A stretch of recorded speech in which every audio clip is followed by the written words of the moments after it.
22 अप्रैल 2025 को जम्मू कश्मीर के पहलगाम की शांत वादियों में एक क्रूर आतंकी हमले ने कोहराम मचा दिया। पैसेरन घाटी, जिसे मिनी स्विट्जरलैंड के नाम से जाना जाता है, 26 निर्दोष लोग, जिसमें ज्यादातर टूरिस्ट थे, बेरहमी से मारे गए। राष्ट्र शोक में डूब गया और बदले की आग हर भारतीय के दिल में धधक उठी। यह मामला, जो पाकिस्तान समर्थित आतंकी समूह से जुड़ा था, एक कड़े जवाब की मांग कर रहा था। एक ऐसा जवाब जो सरहदों को लांघ जाए। 7 मई 2025 की रात ठीक 1:20 भारत ने जवाब दिया। ऑपरेशन सिंदूर के नाम से भारतीय सशस्त्र बलों ने एक साहसिक और सटीक हवाई हमला शुरू किया, जिसमें पाकिस्तान और पाकिस्तान अधिकृत कश्मीर यानी पीओके में आतंकियों के 9 ठिकाने को निशाना बनाया। यह ऑपरेशन रणनीति का शानदार नमूना था, जिसे आतंकी ढांचे को तबाह करने के लिए डिजाइन किया गया था।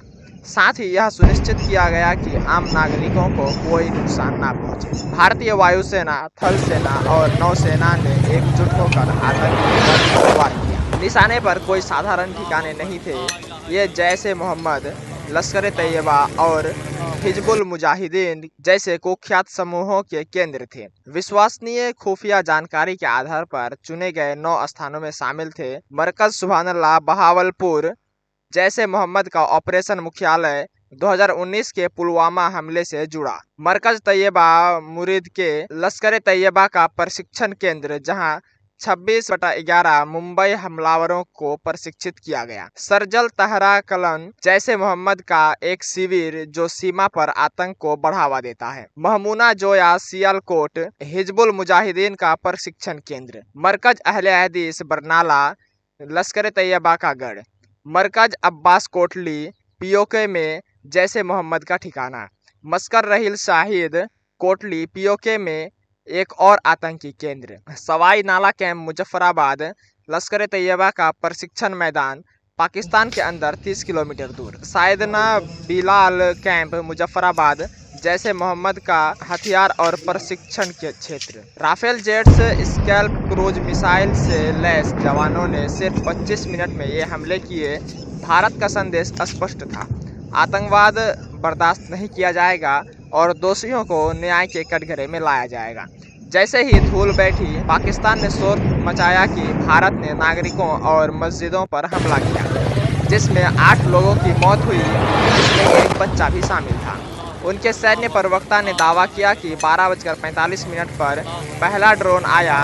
इसके बाद 3 और ड्रोन ने बहावलपुर, कोटली और मुजफ्फराबाद में नागरिक क्षेत्रों पर हमला किया।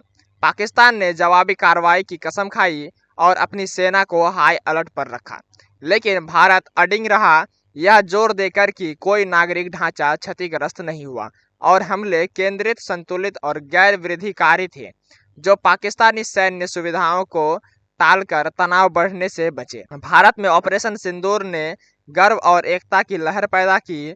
राजनीतिक दलों के नेता एक स्वर में सशस्त्र बलों और प्रधानमंत्री नरेंद्र मोदी के दृढ़ नेतृत्व की सराहना करने लगे। बिहार के मुख्यमंत्री श्री नीतीश कुमार ने ट्विटर पर लिखा, 22 अप्रैल 2025 को पहलगाम हमले के जवाब में भारतीय सेना ने ऑपरेशन सिंदूर के तहत पाकिस्तान और पीओके में आतंकियों के 9 ठिकानों को निशाना बनाया। पूरा देश आतंकवाद के खिलाफ एकजुट है। हमें अपने सैन्य बलों के साहस और पराक्रम पर गर्व है। पीएम नरेंद्र मोदी के नेतृत्व पर हमें अटूट विश्वास है।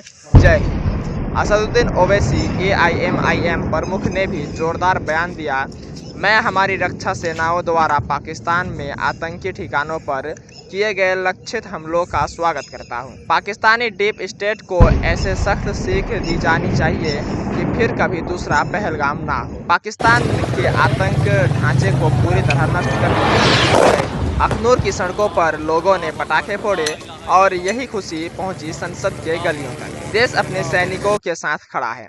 ऑपरेशन का नाम सिंदूर हिंदू परंपरा के सम्मान और बलिदान का प्रतीक गहरा महत्व रखता है, जो पहलगाम में खोई जानों को श्रद्धांजलि देता है। दुनिया ने इस घटना पर करीब से नजर रखी। संयुक्त राज्य अमेरिका ने विदेश मंत्री मार्को रूबियो के माध्यम से तनाव कम करने की अपील की, जबकि संयुक्त राष्ट्र ने परमाणु सशस्त्र टकराव से बचने के लिए संयम बरतने को कहा। भारत ने अमेरिका, ब्रिटेन, सऊदी अरब, यूएई और रूस जैसे सहयोगी को जानकारी दी, अपनी आत्मरक्षा के अधिकार पर जोर दिया। इस बीच पाकिस्तान के प्रधानमंत्री शहबाज शरीफ ने हमलों को युद्ध की कार्रवाई करार दिया, जिससे तनाव और बढ़ गया। ऑपरेशन सिंदूर सिर्फ एक सैन्य हमला नहीं था, यह भारत के संकल्प का प्रतीक था। इसने आतंक के प्रायोजकों को एक ठंडा संदेश दिया, निर्देशों को निशाना बनाने वालों के लिए कोई सुरक्षित ठिकाना नहीं है। जैसे ही रक्षा मंत्रालय से और जानकारी प्राप्त होगी, हम आप लोगों के समक्ष जरूर लाएंगे। एक बात निश्चित है, भारतीय सशस्त्र बलों ने इतिहास के पन्नों में वीरता का एक नया अध्याय लिख दिया है। ब्यूरो रिपोर्ट, आपकी शक्ति। जय हिंद।